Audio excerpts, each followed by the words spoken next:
Pada di siang hari ini, kita datang dengan hati yang penuh ungkapan syukur kepada Dia Allah yang tak terbatas dalam kuasa-Nya, dalam kemuliaan-Nya, dalam kasih-Nya, dalam kekuatan-Nya, dalam hidup kita.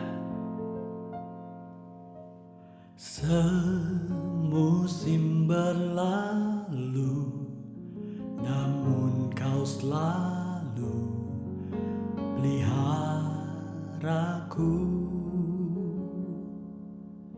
Kasih dan setiamu tak pernah layu di hidupku. Lebih luas dari samudra kebaikan-Mu Bapa, takkan habis di hidupku. Lebih tinggi dari cakrawala, tak terbatas kasih-Mu. Sungguh ku bersyukur.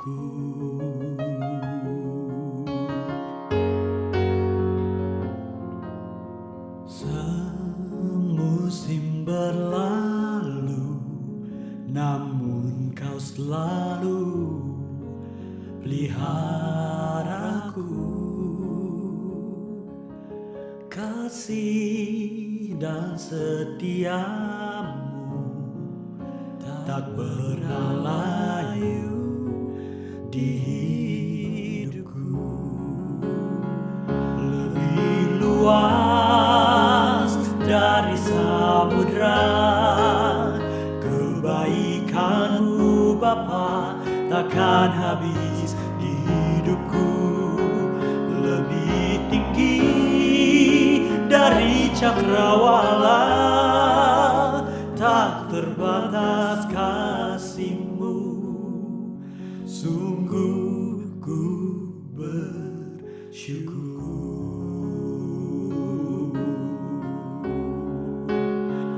Lebih luas dari samudra kebaikan-Mu Bapa, takkan habis di hidupku.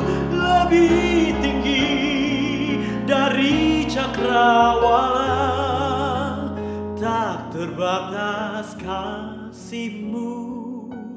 Sungguh ku bersyukur.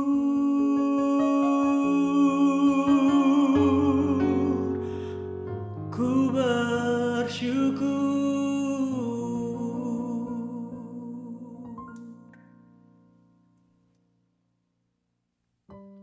Kita percaya bahwa tak ada satupun kuasa di dunia ini yang lebih besar daripada kuasa Tuhan kita, Yesus Kristus. Kuasa-Mu terlebih besar,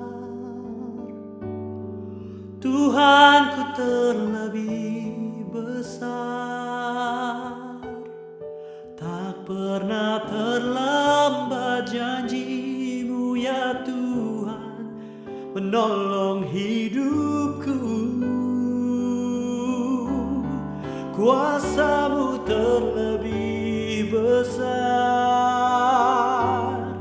Tuhanku terlebih besar. Tak pernah terlambat janji-Mu ya Tuhan, pulihkan hidupku. Percaya Tuhan, hanya Engkau penolong kami. Hanya Kau Tuhan penolongku.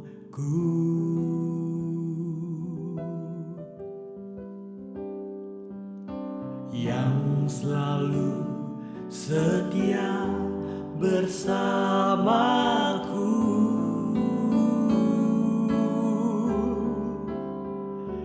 Kasih-Mu yang sanggup mengubah kehidupanku.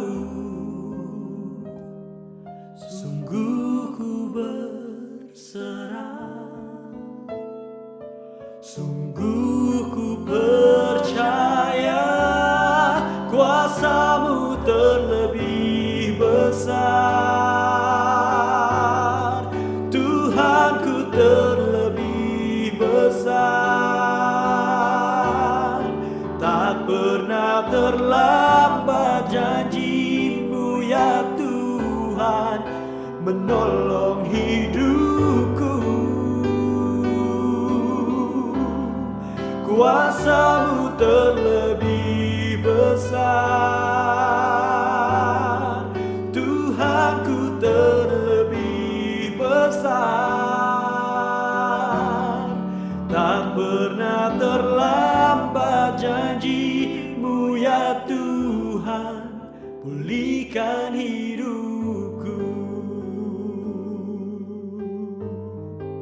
Sama-sama kita katakan, hanya Dia Tuhan dalam hidup kita yang sanggup menolong kita. Hanya Kau Tuhan penolongku.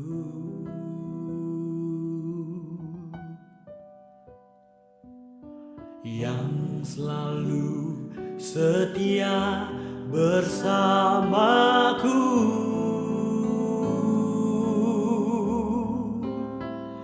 Kasih-Mu yang sanggup mengubah kehidupanku. Sungguh ku berserah, sungguh ku percaya kuasa-Mu terlebih besar, Tuhanku terlebih besar. Tak pernah terlambat janji-Mu ya Tuhan menolong hidupku. Kuasa-Mu terlebih besar, Tuhanku terlebih besar. Tak pernah terlambat janji-Mu ya Tuhan, pulihkan hidupku. Oh, kuasa-Mu terlebih besar, Tuhanku terlebih besar. Tak pernah terlambat janji-Mu ya Tuhan menolong hidupku. Kuasa-Mu terlebih besar, Tuhanku terlebih besar.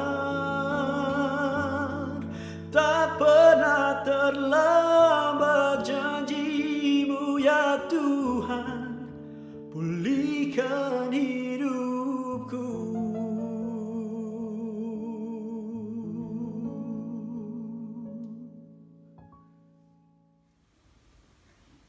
Shalom saudara-saudara sekalian, kita bertemu lagi pada hari Minggu ini dan kita akan sama-sama merenungkan firman Tuhan.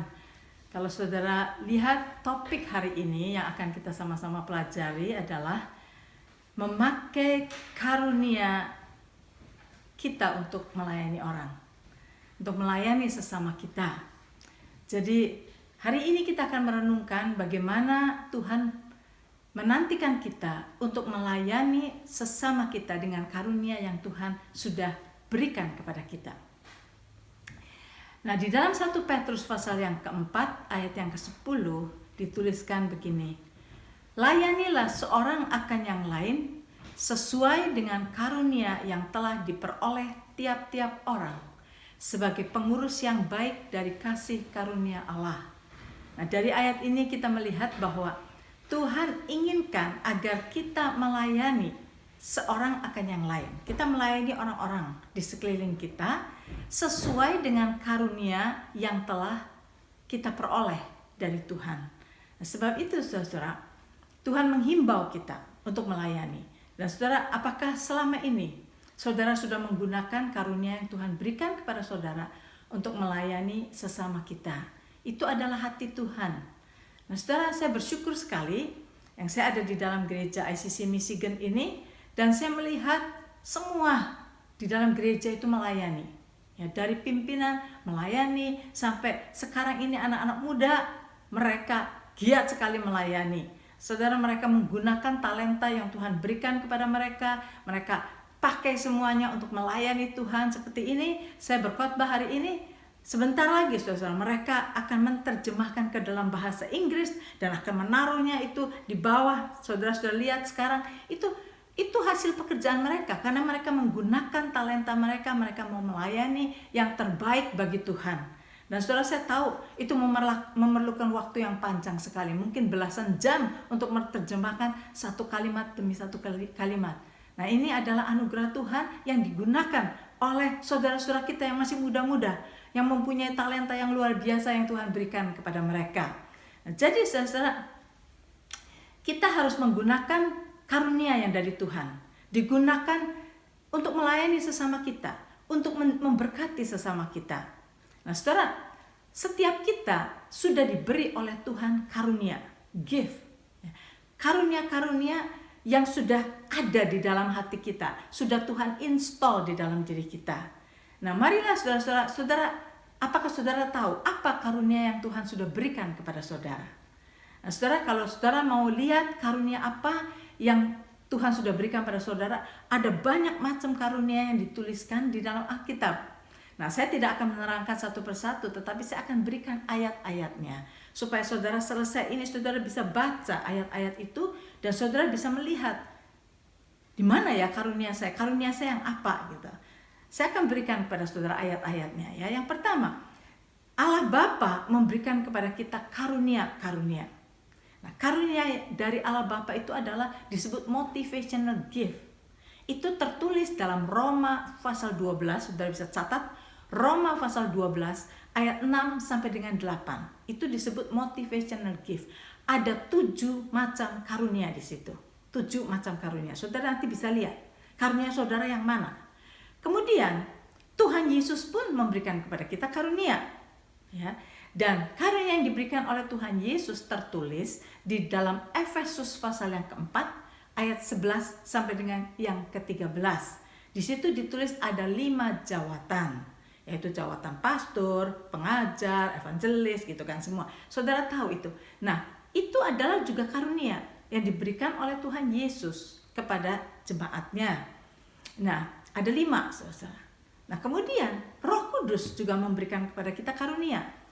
Nah, karunia yang diberikan oleh Roh Kudus itu kalau saudara melihat tertulis di dalam 1 Korintus 12 ayat 8 sampai 11. 1 Korintus 12 ayat 8 sampai 11. Nah, di situ karunia Roh Kudus itu ada 9 macam karunia.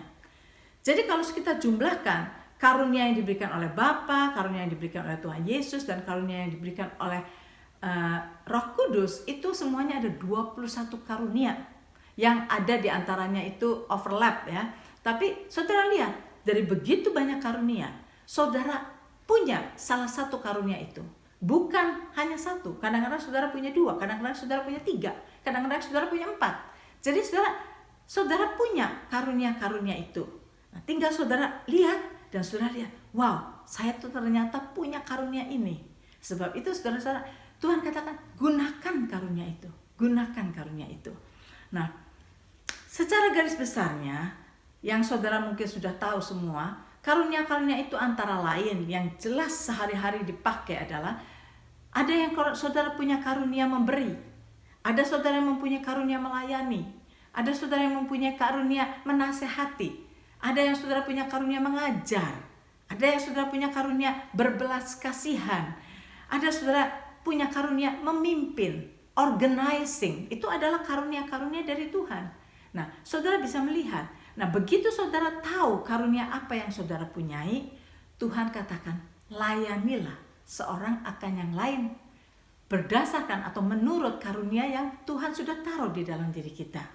Jadi saudara, Itu kehendak Tuhan. Saudara, Tuhan melayani kita. Tuhan melayani kita dan Tuhan ingin kita melayani untuk mengikuti jejak Yesus. Sebab itu saudara, mari kita melihat bagaimana pandangan Tuhan pada orang-orang yang menggunakan karunia-Nya untuk melayani, dan bagaimana pandangan Tuhan kepada orang-orang yang tidak menggunakan karunia-Nya. Supaya di sini saudara jelas, bagaimana perasaan hati Tuhan melihat orang yang rajin menggunakan karunia-Nya dan melihat orang yang tidak mau menggunakan karunia-Nya. Dan saudara, banyak orang merasa bahwa ngapain saya melayani orang lain? Saya sendiri banyak kerjaan, saya sendiri banyak yang masih belum selesai. Dan ada banyak orang yang self-center, sehingga dia berpikir melayani orang lain itu rugi, kita rugi waktu, kita rugi uang, kita rugi tenaga. Dan dilihatnya dari sudut kerugian buat kita. Karena mereka tidak bisa melihat dari pandangan Tuhan. Itulah sebabnya mari kita lihat saudara, dari pandangan Tuhan itu bagaimana melihat orang yang melayani dan melihat orang yang tidak mau melayani. Untuk itu saudara, saya berikan ayatnya, saya tidak akan bacakan, hanya saya akan ambil kesimpulan dari dua perumpamaan yang Tuhan berikan kepada kita di dalam Matius, di dalam Lukas. Ya. Bagaimana kita melihat ini dari perumpamaan talenta. Ya. Di dalam perumpamaan talenta itu ditulis, saudara bisa catat, nanti saudara lihat itu, supaya saudara baca dan pelajari. Matius pasal 25 ayat 14 sampai 30. Matius pasal 25 ayat 14 sampai 30. Baca sendiri saudara di rumah. Nah, demikian juga ada satu perumpamaan lagi, perumpamaan uang mina.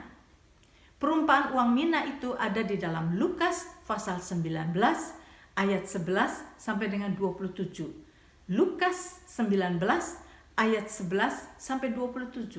Nah, saudara, ayat-ayat yang tadi saya berikan kepada saudara, ayat-ayat mengenai karunia dari Bapa, karunia dari Yesus, karunia dari Roh Kudus, itu keterangannya panjang, saudara. Kalau dipelajari satu topik aja bisa memakan waktu 2 khotbah, atau ada yang memakan waktu 3 khotbah. Sebab itu saya tidak akan terangkan itu, tetapi saudara bisa baca sendiri. Kemudian perumpamaan mengenai talenta ini juga dapat dikhotbahkan 1 khotbah sendiri. Demikian juga perumpamaan uang mina itu dapat dikhotbahkan 1 khotbah sendiri.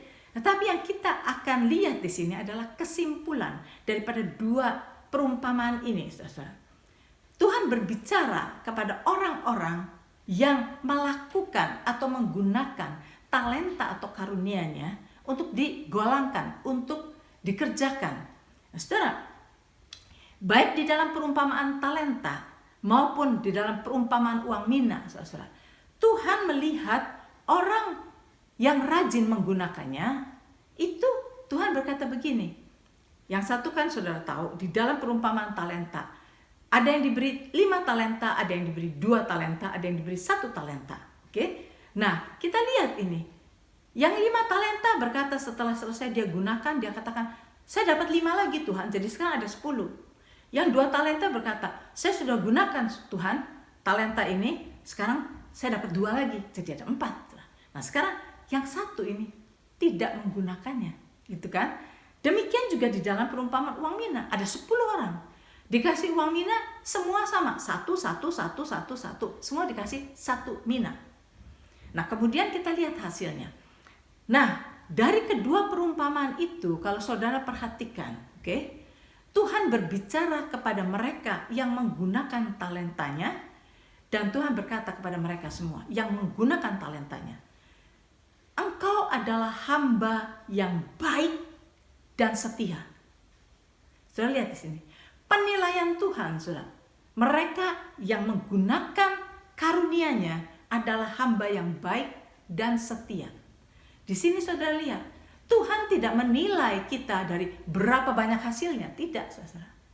Tuhan hanya menilai bahwa orang-orang itu menggunakan karunia-Nya, menggunakan talentanya, digolangkan talentanya itu. Dan pada waktu Tuhan melihat mereka menggolangkan talentanya, Tuhan berkata, kamu adalah hamba yang baik dan kamu adalah hamba yang setia. Jadi saudara, setiap orang yang mau menggunakan karunia-Nya, di mata Tuhan, kita adalah hamba yang baik. Dan yang Tuhan perlukan satu hal lagi, yaitu kesetiaan Tuhan, kesetiaan kita, saudara. Kesetiaan kita di dalam menggunakan karunia itu. Karena begini, saudara, ada banyak orang yang mula-mula mau menggunakan karunia-Nya, tetapi begitu dia gunakan karunia-Nya, ternyata dia tidak dihargai, atau dia kecewa. Begitu dia kecewa, dia mundur, dia tidak mau lagi pakai. Itu adalah orang yang tidak setia. Saudara, selama ini yang saya perhatikan, yang Tuhan inginkan dari kita adalah kesetiaan kita. Enggak jadi soal, saudara. Hasilnya seberapa itu bukan persoalan. Tapi yang Tuhan inginkan kita setia di dalam menggunakan karunia kita. Gunakan, berkati orang lain dengan karunia kita. Karena seperti itulah Tuhan. Nah, sekarang kita melihat, sudah kita tahu bagaimana pandangan Tuhan kepada orang yang mau menggunakan karunia-Nya, ya. Kamu adalah hamba yang baik. Kamu adalah hamba yang setia. Nah, sekarang mari kita melihat bagaimana pandangan Tuhan kepada orang yang tidak mau menggunakan karunia-Nya atau talentanya. Di dalam dua perumpamaan ini, perumpamaan talenta maupun perumpamaan uang mina, saudara, jawaban Tuhan sama kepada orang yang tidak mau menggunakan karunia-Nya. Tuhan berkata kepada orang yang tidak mau menggunakan karunia-Nya, Tuhan berkata, engkau adalah hamba yang jahat dan tidak berguna. Di pandangan Tuhan, orang yang tidak mau menggunakan karunia-Nya adalah jahat dan tidak berguna. Tidak berguna. Jadi saudara, kalau kita mengetahui ini semua, kita mulai berpikir, selama ini Tuhan sudah berikan kepada kita karunia. Karunia yang saudara punya mungkin bukan satu, mungkin dua, mungkin tiga. Apakah saudara pakai? Atau kalau saudara tidak mau pakai karena rugi saya? Rugi waktu, rugi uang, rugi tenaga, rugi ini. Dan kita sendiri sibuk kok, banyak kerjaan. Ngapain melayani orang lain? Nah saudara, kalau itu cara berpikir kita, saudara, Tuhan katakan itu adalah hamba yang jahat dan tidak berguna. Di mata Tuhan tidak berguna. Orang yang seperti itu tidak ada gunanya. Mengapa saudara? Karena Tuhan adalah kasih. Saudara lihat, pada waktu Tuhan Yesus datang ke dalam dunia ini, saudara, apa yang dia lakukan? Adakah sesuatu yang dia lakukan untuk dirinya sendiri? Tidak, saudara. Segala yang dia lakukan adalah untuk melayani. Untuk kebaikan semua orang. Segala apa yang dia punyai, dia pakai untuk kebaikan orang lain. Untuk melayani orang lain. Untuk memberkati orang lain. Nah, saudara tahukah? Kita diciptakan menurut peta dan teladan Allah. Sebab itu yang Tuhan mau. Agar kita mencontoh kehidupan Yesus. Melakukan bagian kita. Tuhan berkata di dalam Efesus pasal 2 ayat yang ke-10, saudara kalau mau catat, mengatakan bahwa kita ini buatan Allah, diciptakan di dalam Kristus Yesus untuk melakukan pekerjaan baik yang telah disiapkan oleh Tuhan sebelumnya. Dan Tuhan ingin kita hidup di dalamnya. Berarti Tuhan ingin agar supaya kita melayani Tuhan terus dengan talenta, dengan segala karunia yang Tuhan sudah siapkan bagi kita untuk melakukan pekerjaan-pekerjaan yang memang Tuhan sudah ordain untuk kita. Dan Tuhan ingin kita hidup di dalamnya. Lakukanlah dengan rajin. Nah, kalau kita melakukannya dengan rajin, tanpa peduli hasilnya, saudara, just lakukan dengan rajin. Tuhan berkata, engkau adalah hamba yang baik dan yang setia. Dan saudara, kita harus mengerti juga bahwa jangan kita berpikir bahwa dengan melayani orang itu kita rugi. Enggak, saudara, tidak pernah rugi. Apa yang kita lakukan buat orang lain itu, saudara, itu sangat menguntungkan buat kita sendiri. Kita akan merasakan the joy sebagaimana Tuhan Yesus mau mati buat kita. Kenapa saudara-saudara? Dia mau sengsara buat kita. Kenapa saudara-saudara? Dia mau dicambuki semua karena dia tahu bahwa semua yang dia tanggung itu adalah buat kebaikan kita. Semuanya dia lakukan untuk kita. Dan dia sudah bisa melihat dengan cambukan-cambukan yang dia terima pada tubuhnya. Dia bisa melihat bahwa kita sekarang ini bisa menerima kesembuhan dari segala sakit penyakit kita. Karena penyakit kita sudah ditanggung oleh Tuhan Yesus. Mengapa dia mau dipaku di kayu salib, mencucurkan darahnya dan sengsara? Karena dia tahu apa yang dia lakukan itu menguntungkan kita. Supaya kita diselamatkan. Dan dengan dia melihat kita diselamatkan, dia bersuka cita. Dia bersuka cita. Sebab itu, saudara, jangan kita berpikir bahwa melayani itu merugikan kita. Sama sekali tidak. Nah, saudara-saudara, ada suatu kejadian. Ini kejadian benar, saudara. Dalam kejadian itu ada seorang hamba Tuhan. Dia seorang pendeta. Nah, pendeta ini dia bekerja part-time sebagai hamba Tuhan. Nah, tetapi pada waktu dia ada waktu luang, dia juga bekerja kerjaan sambilan untuk menambah income dia. Dan dia kerja di cemetery. Saudara bisa bayangin cemetery. Saya pakai nama cemetery. Saya nggak mau pakai kata kuburan. Karena kata kuburan itu rasanya menakutkan gitu ya, serem gitu. Nah, saya pakai kata cemetery karena memang ini di Amerika. Dia bekerja di cemetery. Dan sudah tahu, cemetery di Amerika tuh bagus, saudara. Kayak park, seperti park gitu ya. Dia memang kerja di situ ya untuk ya memberes-bereskan, cabutin mungkin ada rumput di sekeliling tomb itu dicabuti oleh dia. Dan juga dia bekerja di chapelnya dan sebagainya. Jadi dia bekerja di situ pada waktu luang dia untuk menambah income dia. Nah, saudara, itu dia sudah lakukan bertahun-tahun. Nah, sekarang saudara, satu hari pada waktu dia ada di cemetery itu sedang melakukan tugasnya dia melihat ada sebuah mobil datang, mobil yang mewah, mobil bagus sekali. Dan mobil itu datang dan berhenti di jalan di dekat dia kerja di situ. Waktu dia lihat, ternyata yang menyetir mobil itu adalah supir, saudara. Supir yang berarti bahwa ini mobil orang kaya, ya. Dan supir itu keluar. Nah, saudara lihat kalau di Indonesia saudara punya supir itu biasa kan. Tapi kalau di sini, saudara, orang yang punya supir itu adalah orang yang ya hebat gitu kan lah. Saudara mengerti arti. Nah, sekarang supir itu keluar dari mobil itu dan dia mendekati hamba Tuhan ini. Supir itu kan nggak tahu dia hamba Tuhan kan, kiranya tukang kebon. Dia berkata, "Sir," katanya, "bisa nggak datang ke mobil saya karena nyonya saya itu sakit dan dia nggak bisa keluar dari mobil. Bisa nggak kamu ke sana? Dia mau bicara."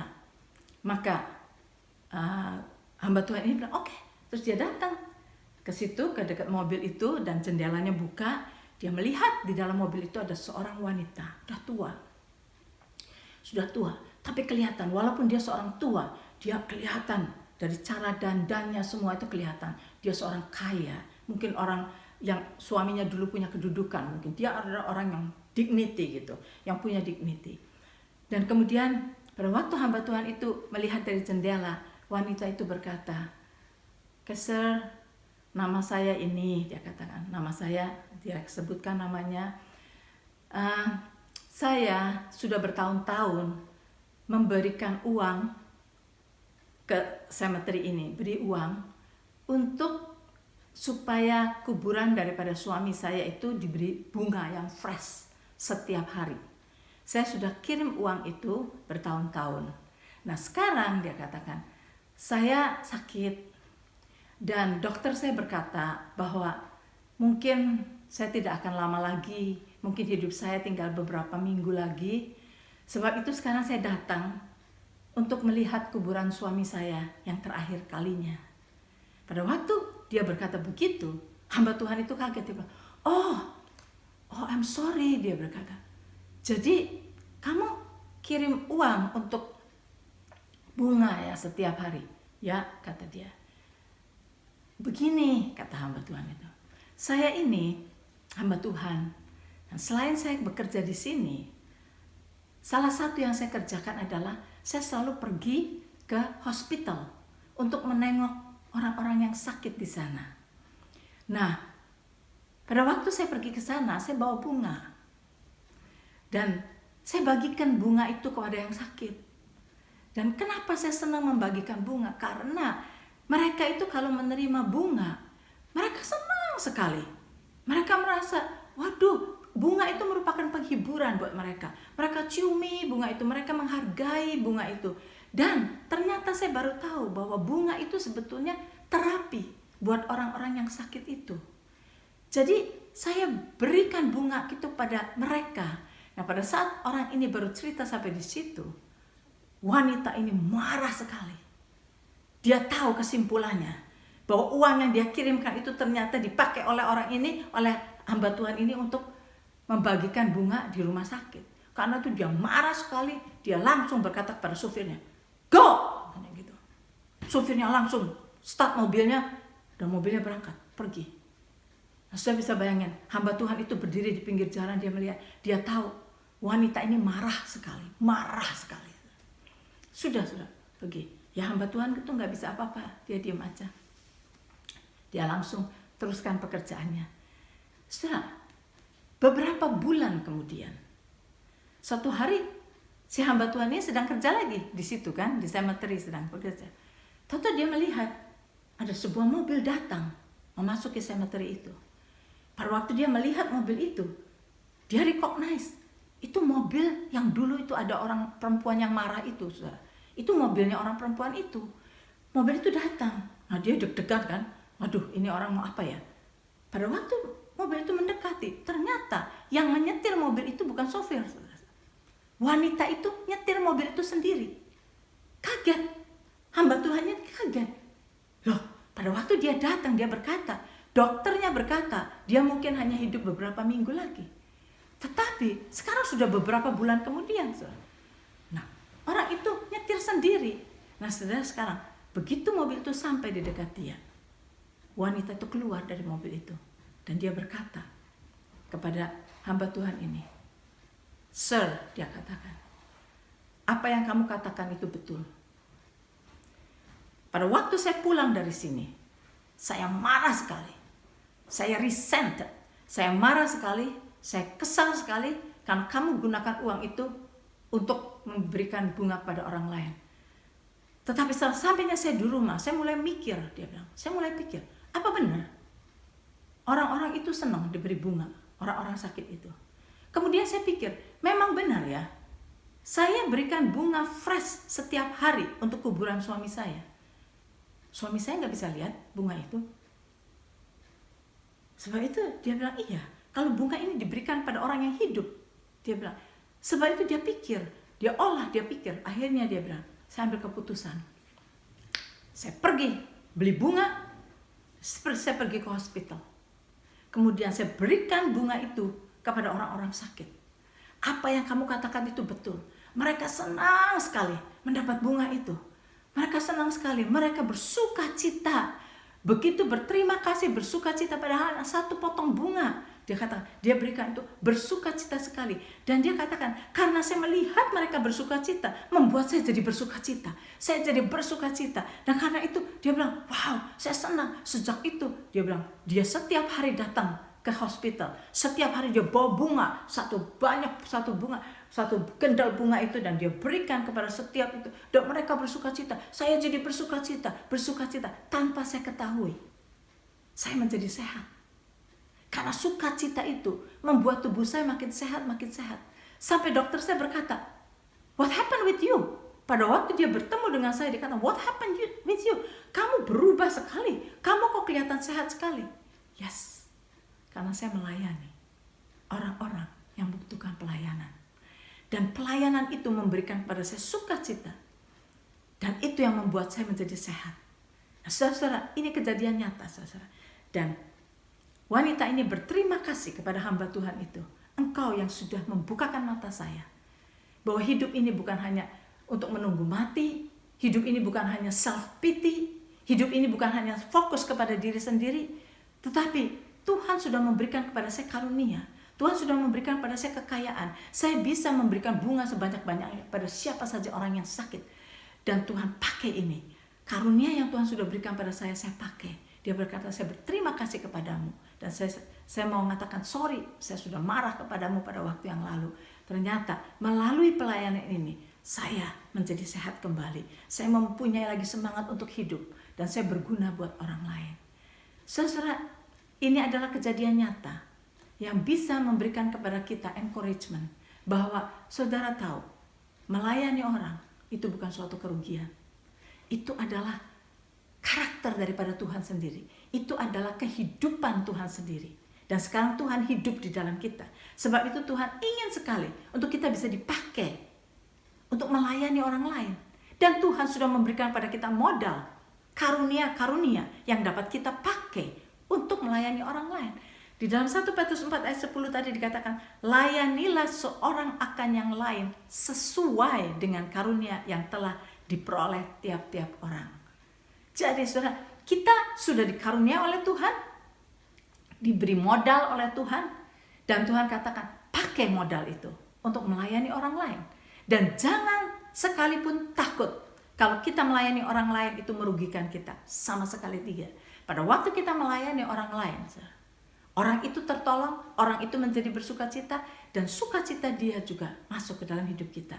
Kita dikuatkan, kita menjadi sukacita karena kita sudah diciptakan oleh Tuhan untuk melayani. Kita sudah diciptakan oleh Tuhan untuk menerima berkat dari Tuhan dan untuk memberkati orang lain.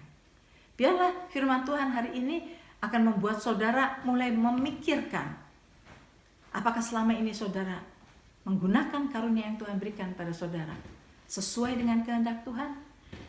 Dan baca lagi firman Tuhan yang tadi saya berikan, Roma 12 ayat 6-8 ada 7 karunia dari Bapa. Efesus 4 ayat 11 sampai ke 13 itu adalah karunia dari Tuhan Yesus Kristus, ada 5. Kemudian karunia dari Roh Kudus ada di dalam 1 Korintus 12 ayat 8 sampai dengan 11. Kemudian saudara baca perumpamaan talenta itu dari Matius 25 ayat 14 sampai dengan 30. Dan perumpamaan uang mina dari Lukas 19 ayat 11 sampai dengan 20. Ini semua akan memperkaya saudara. Dan satu ayat lagi yang saya lupa, yaitu Efesus pasal 2 ayat yang ke-10. Bahwa kita ini adalah buatan Allah, diciptakan dalam Kristus Yesus untuk melakukan perbuatan baik yang Tuhan sudah siapkan bagi kita sebelumnya. Dan Tuhan ingin kita hidup di dalamnya untuk melayani orang lain, memberkati orang lain, dan itu akan memberkati Tuhan. Saudara, kita siapkan hati kita untuk menerima berkat dari Tuhan. Ingat saudara, blessing dari the Lord itu Tuhan memberikan saudara, empower saudara untuk sukses. Sebab itu saudara imani, dan even saudara katakan tiap hari juga untuk saudara-saudara, anak-anak saudara, keluarga saudara, teman saudara, blessing them. Sebab ini adalah hati Tuhan ingin bless kita semua. Mari saudara kita buka tangan kita dan receive God's blessing. The Lord bless you and keep you. The Lord make His face shine upon you and be gracious to you. The Lord lift up His countenance upon you and give you peace. Amen. God bless you.